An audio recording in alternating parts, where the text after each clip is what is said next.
So, you're wondering what's going on in the real estate market these days? Well, you've come to the right place because that's what we're talking about today. And we're starting right now.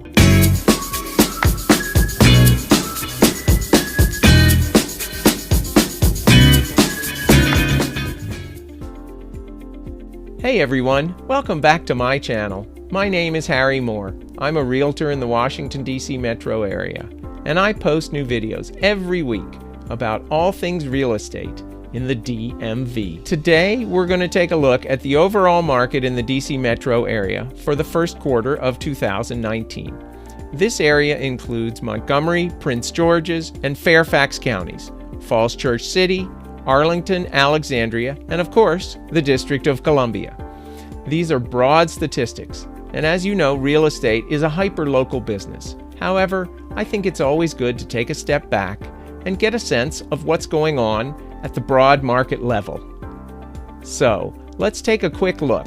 But first I should say that all of these numbers are from Bright MLS, which is the database that most agents use and where the majority of real estate websites derive their information and data from. So we're going straight to the source.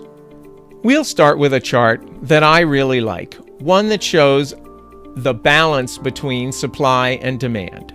First, we'll take a look at the supply side. As you can see, active listings have moved up slightly, and new listings are up as well, pretty sharply. This is part of the normal seasonal cycle. We're heading into the spring market, which is the busiest time of year. Everyone wants to put their house on the market when the azaleas are in bloom. On the demand side, pendings are up substantially as well. Not quite as large an increase as new listings, but keeping pace with them so far. An interesting way to look at it to get a broader historical perspective is to look at the change year over year. Here you can see that the total number of active listings are down versus 2018, almost 10%. And new listings are down year over year as of March by almost 4%. Whereas pendings, which is the demand side of the equation, have moved up. So, you've got lower supply and higher demand, and that means prices are moving up. As I said before, some of this is related to the normal seasonal ebb and flow of the market. Usually, supply moves up first as people start to put their homes on the market. Then we watch to see if demand keeps pace. Now let's move on to the median days on market. As you can see, in January it was 51, and then it's ramped down dramatically to 26 days on the market in March. This is also tied to the change in the seasonal market. A lot of houses that go under contract and settle in December and January have been on the market during the slowest time of year, and they were unable to sell. So they will naturally show longer days on market when they do finally get an offer and go to settlement. As more fresh inventory comes on the market in the spring, the properties that go under contract tend to show lower days on market. The next chart shows the ratio of the sale price to the original list price for properties that have settled in the first quarter. As you can see, in January it was 98.3%, and that has moved up to 100%. So that means most houses that went under contract this year and settled in March sold for full price. Part of this is tied to the last chart that we saw. Properties that stay on the market longer tend to attract more low offers. Let's take a quick look at the past 10 years, just to give you a little historical perspective. You can see at the bottom of the market in 2009, most homes were selling for 94.3% of the asking price, and that has steadily moved up over the past 10 years and has basically been hovering between 96.8 and 100% since February of 2015.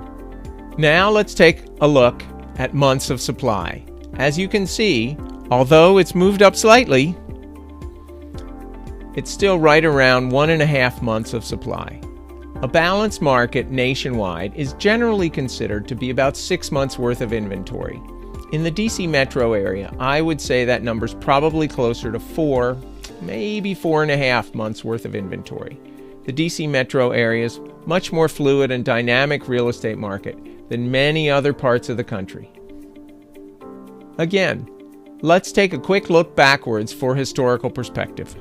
At the bottom of the market in 2009, it was right around 6 months worth of inventory. It's been trending steadily down consistently since then and has been below 4 months worth of inventory since 2011. And finally, the one that most people focus on is the trend in sales prices. As you would expect, with inventory sliding down, prices have moved up in the first quarter. But if we take a minute to look at things from a slightly different perspective, the rate of appreciation has actually decreased over the past few months, although it's still well within the historic range. So, the picture overall is that the market is generally leaning towards sellers, although maybe trending towards a more balanced market. Obviously, there are big differences between neighborhoods and price ranges, and having a skilled professional agent on your team will help you understand the nuances of the market so that you can make the best decisions regarding your real estate needs. I'm Harry Moore with Keller Williams Capital Properties, and I want to say thank you for taking the time to watch this video. If you liked what you saw, please mash that like button. Happy thumbs are most appreciated. If you're interested in a more detailed analysis of what's going on in your neighborhood, or in a neighborhood where you're thinking about buying, reach out and let me know. I am happy to put together some neighborhood-specific data for you. If you know someone, maybe a friend or neighbor, family member, who might benefit from this information, please share this video with them. Last but not least, if you want to see more videos about real estate in the DMV, then subscribe and ring that bell so you'll be updated whenever new videos come out. Make it a great day, and I'll see you again soon.